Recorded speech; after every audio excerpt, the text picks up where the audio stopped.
Welcome to Episcopals, the public witness podcast where we bring awareness to pressing public policy issues, civic engagement, and help bring your faith into the public square. I'm your host, Yarborough, Director of Government Relations and Global Partnerships for the Episcopal Church.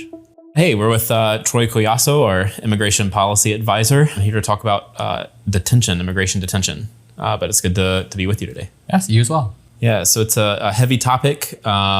Many of the topics we cover as an office, of course, can be heavy and difficult. And we talk about, each one of these issues that we advocate on. They may impact us differently, but they ultimately impact someone out there, even if it's not impacting each of us in the same way. Sort of in that light, I'm wondering where you find motivation to engage on immigration detention specifically. There's something about the American people where it may be a cultural distinctive that we are incredibly finicky. We want things until we don't. And one of the things that was most discouraging, which is the fact that much of what has led to the current policies that we have right now around detention came from popular support. Popular support prior to the cessation of the 2024 election, where a great deal of Americans, sometimes the majority of Americans, did support a mass deportation, which would have led to, of course, expanded detention. But at the time, we didn't have those policies in place, so people could only imagine. We are now 9 months into this current administration, and we've seen, and people are continuing to see, what happens when a detention center opens up in your state. What happens when there are ICE raids, and the reaction has gone from greatly supportive to decidedly negative. I'm encouraged with the fact that for only 9 months, I believe that we're at a different space as advocates than we were previously. Yeah, and it's the way you frame that, and detention being somewhat new. The church has been involved in immigration ministry for decades, but the issue of large-scale detention is a more of a. It's not necessarily new. We've seen it in certain forms before, but at least a renewed phenomenon. So, can you talk just a bit, sort of straightforward, about what is happening right now with immigration detention? So there's a reason why it's called, say no to expanding detention and not, say no to detention. We recognize that detention is necessary for a number of reasons. One, there are bad actors. There are criminals who try to get into the country for a number of reasons that our law enforcement do well to deter. However, detention is not only for legal cases, it's also for unaccompanied minors or those who just need to be detained so that they can have an appointment with an immigration officer. So the reason I bring that up is it's important to make sure that detention centers are made with that in mind. Previously, we had a great deal of protections when it was the Flores settlement, which made sure that when children were detained, they weren't treated like criminals, but were treated as those who didn't have a guardian, as in they would need to have proper food, proper shelter, and proper conditions that are conducive for their condition. What we've seen here is a administration that has wanted to expand detention, and in order to expand it in this incredibly blanche way, they have tried to cut those very regulations and turn it into a much more cruel process. With this expansion, it's also based off of a sense of the immigrant population that doesn't fit reality, a far overestimation of the number of criminal migrants that exist. Yeah. What has the Episcopal Church said about detention? The Episcopal Church has a number of resolutions that talk about the rule of law and the importance of humanitarian treatments. Through the United Nations and through just the history of the Christian tradition, we've have to pay attention to human rights and the fact that humans do have rights.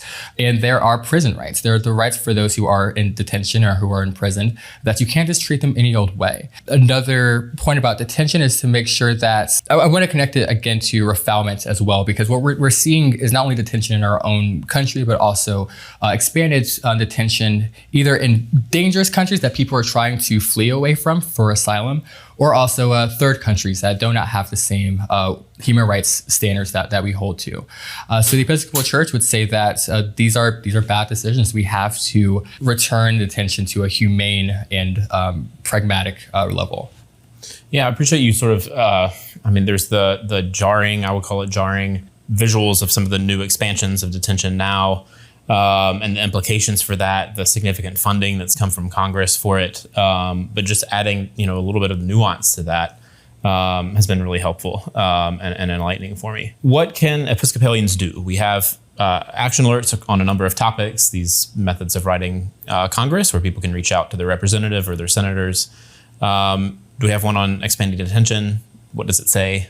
What you can do is you can take action on our website, and through the action alert, say no to expanding detention, you can send a message to your legislator, hopefully with thousands of other participants. But what this specifically does is, it's mostly what I've already said, but it urges you to say no to expanding detention based off of how it will affect those who are in our community. It roots it in our church mission. The fact that when you look at someone who is undocumented, they could be a member of your parish, they could be a member of your community. Don't push them to the side and pretend that someone who's being detained is not someone just like you and me. Where can we go to learn more? Is there something that you offer that you're a part of that people can, listen in on? There is so much that you can do to take action here. I would say that when it comes to stopping detention, I'm not going to pretend that we have a magic 8-ball that can automatically stop the policies that we're seeing. But I want to return a bit to the gospel where Jesus talks about the command to visit those who are imprisoned. We are finding increasingly through this expanded detention that you will probably be living near a detention center in some way if you're in a major metropolitan area. And it's important to keep in mind what your abilities are. The fact that you are in many ways able to provide food to those who are in need, or able to add money to their commissary. And if you are a cleric or if you're a lay minister, you're even able to provide pastoral care. Now, we have our Tuesday call every week that's dedicated to immigration, where myself as a policy expert and my colleagues who are legal and refugee experts will give you information and provide a toolkit that's available for you to know how to take action in your community and have some frequently asked questions answered for you. If you're wondering how do you even engage, for example, with the detention officers who are going to be at the detention center, how are you able to build a rapport with them as well? What I would say for taking legislative action, and it's important to keep a very tight argument when you are either talking to your legislative official, or even if you want to make a direct comment, for example, on the Department of Homeland Security, which sometimes when they are putting out new rules and regulations for how the Department of Homeland Security will affect detention centers, they allow the public to open comments. And the best comments focus on the ways that this policy will affect the rule of law, the way that this will affect concrete humanitarian humanitarian conditions, the fact that people will not have food, will not have shelter, the knowledge of the dangers of other countries. We have UN data that's available that shows countries that have human rights violations and those have unsafe detention conditions. The more undeniable the facts are, the harder the case is to make against it. Yeah, those calls have been really helpful. The Tuesday immigration calls you mentioned, and also have featured Episcopalians from across the country who have done some of that tangible connecting with immigrant communities, Episcopalians who are immigrants themselves, and connecting to those who are in detention. It's so critical for people to have that local awareness, and appreciate you highlighting the fact that it's not just a topic that's happening sort of over there. It's something that can be right in our backyard. What are some other organizations that Episcopalians can connect to learn more or to do more?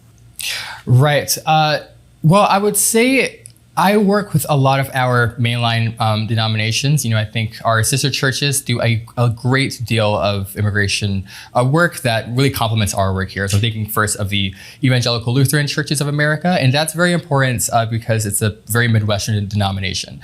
So if a lot of the tension that we're seeing now affects the majority of work that migrants are engaged in. So we see agricultural work and hospitality work as well. And due to their the higher number of constituents that they have that are engaged in that work, they have a great deal of resources that are available and connections to stakeholders that were involved in that work. Outside of that, I would say the organizations like Church World Service and the National Immigration Law Center allow you to connect with activist-minded professionals. So both policy-centered folk who can provide data if you're trying to make a case for a legislator, and also lawyers. Lawyers are becoming so much more of a commodity in the immigration space. So those who are able to provide pro bono services to hopefully help someone either avoid detention or at least make the case for them in front of a detention officer is important. Yeah. Thanks for highlighting those, and the ecumenical work, the interfaith work, that is so critical for our own engagement. Advocating for the church is helpful on the ground too. I think for Episcopalians, if your parish is smaller or you're not equipped with the full migration ministry, there might be one nearby. And connecting and collaborating with local parishes of other denominations can be a really powerful way to engage. If I could, I would also say with that, the best thing I think that you can do, I always look at our work as a funnel in a way. We have, in a way, our own slice of the Episcopal Church, but you guys out in the pews are actually the ones who have eyes that we don't have. I remember I went to a new church a friend invited me to this Sunday, and I, did a little professional courtesy, introduced myself and my role. And I found out that this church that's a 15-minute drive for me that I've lived, close to for, some months, has a refugee resettlement agency. I would have never known. I definitely want to do some work with them. So if your parish is doing amazing work, or if you are interested in doing work, like you said, we highlight those stories on our Tuesday calls. And from there, who knows how many networking opportunities there will be. Yeah.